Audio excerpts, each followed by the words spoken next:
Ellen Shia floated motionless in the air, arms outstretched, feeding upon the near endless energy from the two rippling soul fountains beneath her. She felt alive. Powering so many soul governors was extremely draining, but these wells held more than enough spiritual energy for her to call upon so as not to overextend herself and burn her soul. Ellen Shia hated the man that she protected. Her loyalty was to Broken, the man, the emperor, the god. But since his apotheosis, the leadership of his empire had fallen to lesser men. The spheric governor was the most politically powerful person on Apis, and she was one of the most powerful wardens. So she was sworn to protect him. Neither of them were happy with the arrangement. He was expecting a human male, and she was expecting a decent person. Both of them were sorely disappointed. She was used to being misjudged and overlooked. She was the first in many things. She had been the first of her species and her gender to join the sacred paladinic order, following in Broken's footsteps. She fought her way to where she was, proved herself beyond the shadow of a doubt. Yet all who saw Ellen Shia were still taken aback by her smooth, dark skin, bald head, and clipped ears. When humans think of the Elkin, they often picture the stagnant zealots that make up the majority of their species, with their pale skin, long ears and hair, and, of course, the prominent antlers that sprout from the tops of their heads. They, who still follow the old ways, proud of their gods and their heritage. Her people, on the other hand, the Forgorn, had cast down such things since even before the schism. They forsook their Woden blood, shaved their heads, clipped their ears at birth, and filed down their antlers. From a distance, they would almost appear human, but that was not their goal. They simply wanted nothing to do with the old gods that had cursed all of humanity to this fate. There was only one Woden god that spoke out against the oppression the Woden had caused, and his soul was destroyed for it. The Forgorn still worshipped him in their songs of lament, though his name had long since been forgotten, and they excluded themselves from the rest of the spheres, choosing instead to be isolated on the islands of Pyrrhica. Yet, as eons passed, her people did nothing but lament and shame. All the regret and shame in the universe amounted to nothing if you never did anything to bring about change. And so, that's what she had done. She sought out the legend that was Broken. She learned of his apotheosis and swore herself to him to spite the old gods, and to do something meaningful. She was proud of all that she had accomplished in her long life, and she knew deep down that Broken himself would be proud of her too. Before Broken was a god, even before he was the emperor or king, he was a warrior, a noble paladin, and an honorable knight. As he grew more powerful and submitted himself more and more to order, he began to utilize the holiest and most pure magics to form himself into a new kind of mage, a warden. He used his power to protect and enforce his law, will, and order across the spheres. He formed the sacred paladinic order to teach these techniques and raise a legion of the most devout and powerful protectors the spheres had ever seen. Hundreds of years later, and that order still stood resolute. Ellen Shia had started as a mere scribe to the order when she was a young girl. Now she was one of its most powerful wardens. Elkin were long-lived compared to their ancestral cousins, the humans, yet even they weren't immortal. Any who tried to prolong their lives further than naturally possible were often taken by the madness. Ellen Shia had witnessed many things in her long life. She had known great leaders and horrible dictators, but this man who she now protected was one of the worst. He had risen to power due to his noble blood. Despite the fact that Broken had tried to avoid the idea of noble bloodlines, his court had made many such changes to his laws since his ascension. There were, of course, 3 spheric governors, one for each of the main spheres. The one she was assigned to, whose name she refused to learn or use, was the governor of Apis, the largest and most populated of the spheres. He was greedy, power-hungry, and extraordinarily selfish. He also loved to throw extravagant and secretive parties, such as the one she now protected. During her time as a warden, she had defended entire nations and protected and supported massive sphere-conquering armies. And yet, here she was, running security for a party. She knew that it was still an important job. Many of the most important individuals in all the empire were in attendance. If something happened to them, The result would be catastrophic. So she did the job that she was assigned to do. The boring and infuriating job. She opened her pale purple eyes just moments before she heard the scream. What was that? The governor asked as he crested the top of the stairs, emerging from the safe room behind her. I'm not sure, sir. I just felt someone trying to break their soul, Governor. Stay in the safe room. She nodded to her 2 personal guards in the corners of the room. They turned and hurried out into the hallway beyond to investigate the disturbance. I think not. I am about to give my address. Your address can wait. Your safety comes first, she said with annoyance. If you do your job correctly, we shouldn't have to worry about my safety. That is exactly what I'm trying to do, sir. Please stay in the safe room. I have been planning this address for months.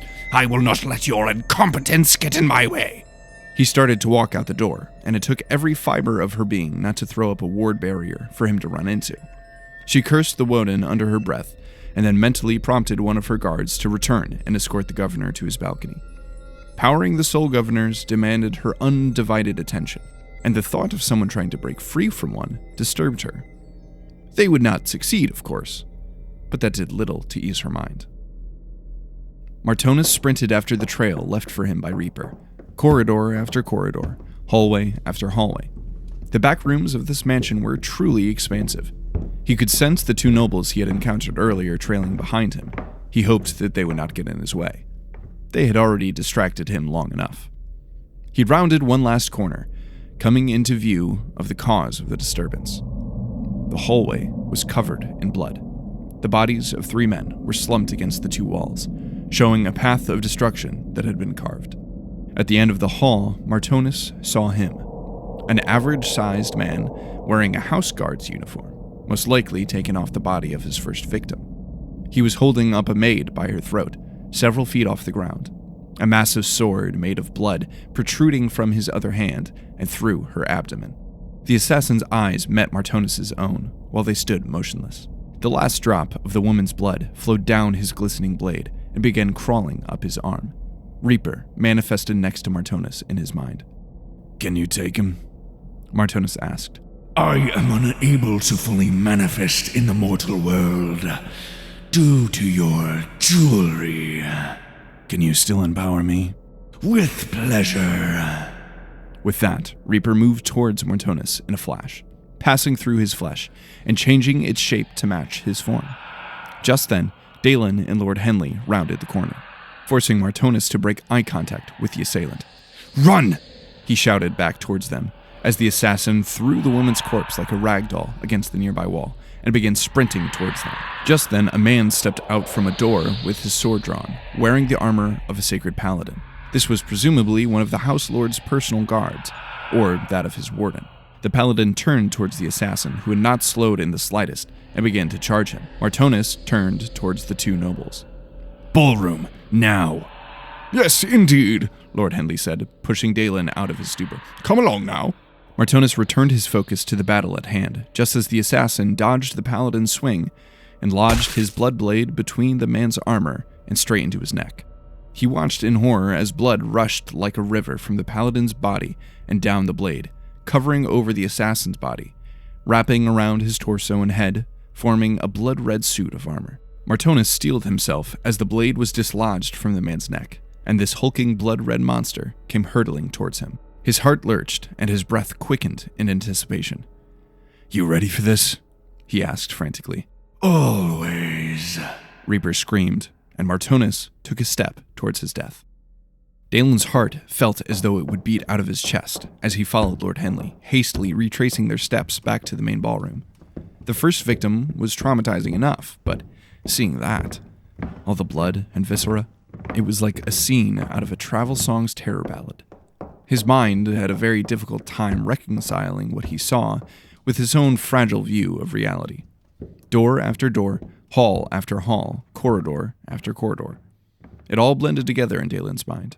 Thankfully, Lord Henley's memory and mind was serving him better than Dalen's own. He couldn't tell how long they had been running for before they finally broke out into the main ballroom, both of them trying desperately to catch their breath. Dalen searched around the ballroom floor, looking for any guards or security personnel to send back. he caught a glimpse of another man clad in paladin armor on a balcony on the second floor, accompanying a noble that looked like... Dalen blinked in disbelief. If he didn't know any better, he would have thought that the man being escorted was the spheric governor. Is that Governor Takaron? I am afraid it is, Lord Henley offered. I wasn't aware that he was here. I would venture to say that no one was. He has a tendency of putting parties like this together without informing anyone that he is secretly the host. Over the past few years, he's hosted about 4 such events at various noble houses. That may explain why an assassin chose this party of all to attack. I thought exactly. Their conversation was cut short as the stocky, balding governor tried to gain everyone's attention by clanging his spoon against a silver wineglass. Greetings, my friends, fellow nobility, Broken's chosen. We and our families have served our lord and master Broken for centuries. We have carried his legacy and his empire into an era of prosperity and peace. Several nobles nodded in agreement, and others began whispering amongst themselves, clearly surprised by the governor's appearance. But now we arrive at an impasse. We have not been given direction from our god since his divine apotheosis. It would appear that he has abandoned us. It would appear that he has left us to fend and fight for ourselves. But I believe now that he did this as a test, to see if we would stay faithful to him, to see if we would build his empire stronger, to see if we would overcome the obstacles in our way and push towards something greater together. Dalen had always heard of the governor's way with words, and he was impressed to hear it firsthand. Lord Henley had always criticized his clear lack of piety and faith, yet here he was, talking about the will of Broken like one of his most faithful rectors. Broken united us, but after his apotheosis, we divided ourselves with prefects, kings, and governors. I say we bring back that unity that Broken fought so hard for. He's talking about electing a new emperor, isn't he? Dalen asked his lord in disbelief. It appears that is the direction he is headed. This is very disturbing. Perhaps equally as disturbing as the blood mage currently causing havoc in the back rooms. Dalen's stomach sank, remembering the grotesque scene, and he was amazed that he was able to forget about the entire encounter due to his surprise at seeing the governor. We must hurry. We need to find the warden. Surely he will know what to do, Henley said as he began moving through the crowd, gently pushing and moving people out of his way with his hand. He reached up and placed his hand on a portly gentleman's shoulder, subtly pushing him aside. In that moment, Dalen noticed something odd. The gems on the soul governor attached to Lord Henley's hand were dull. Dalen looked down at his own bracelet to confirm the faint glow emitting from each of the stones set around it. It almost appeared as though Lord Henley's soul governor was no longer functioning. And if his was malfunctioning, then who else's might be also. The thought greatly unsettled him as they moved through the crowd. He wasn't sure whether Broken was truly a god or not, but in that moment, he prayed that even if every other soul governor failed, that the one belonging to that hemomancer would remain strong. Time seemed to slow down around Martonis, as Reaper filled all the gaps in his body, mind, and soul. His senses increased, and his fatigue from running fell away as he was filled with otherworldly strength. He set his jaw and watched the zealot charge towards him in slow motion through his red-tinted eyes. He was mere feet away from him now. Martonis took another step forward, watching the assassin raise his sword-infused hand to strike. He felt Reaper's hellish arms and claws ripple through his own, and its shadowy form tore out from his skin, fully encompassing his hand as he pulled it back to strike at the creature in front of him.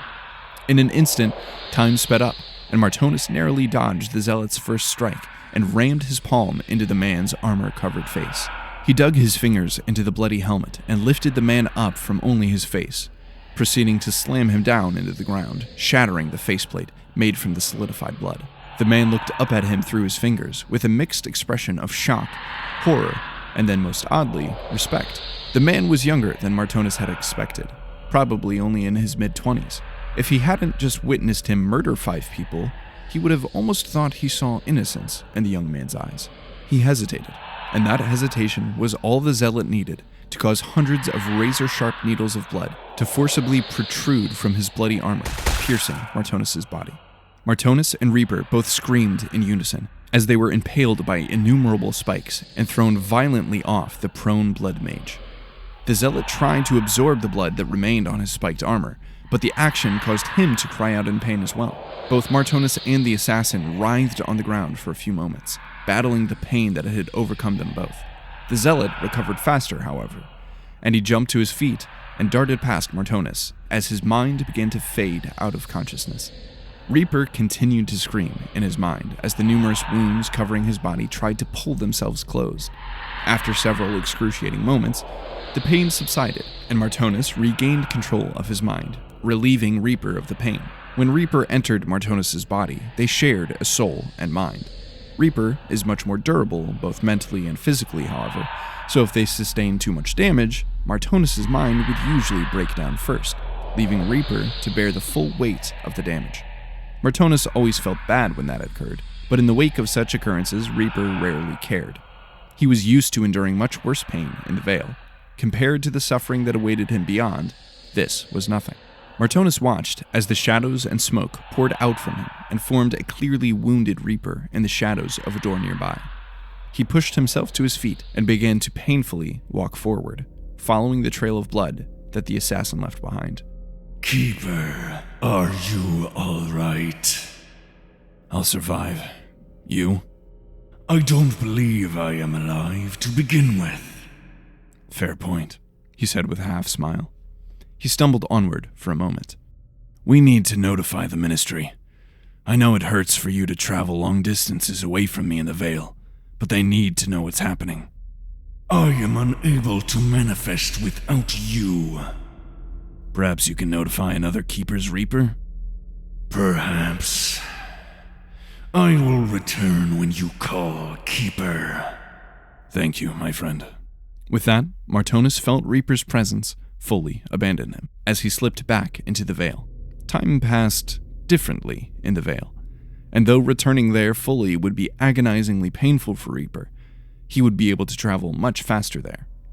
Traveling or communicating such distances would normally take days, weeks, or an insane amount of spiritual energy for certain gifted mages, but Reaper could travel through the Vale in mere minutes by mortal world standards, though for him, it could feel like years. Martonis hated submitting his friend to such agony, but it was the only way to notify the Ministry. The nobles in attendance were merely a small fraction of the Empire's total ruling class, but among them were some of the most powerful and influential people in all the spheres. If he failed, and all these nobles and leaders died, it could be catastrophic for the Empire, and the Ministry would need to be prepared to handle the aftermath. Step after painful step, breath after excruciating breath, he pushed onward down the hall, wishing he had waited a few moments longer before he sent Reaper away so that his body could have fully healed. Now he could only hope and pray that Reaper would return before his body or his mind gave out. Martonis normally liked being alone, but for the first time in years, he truly was.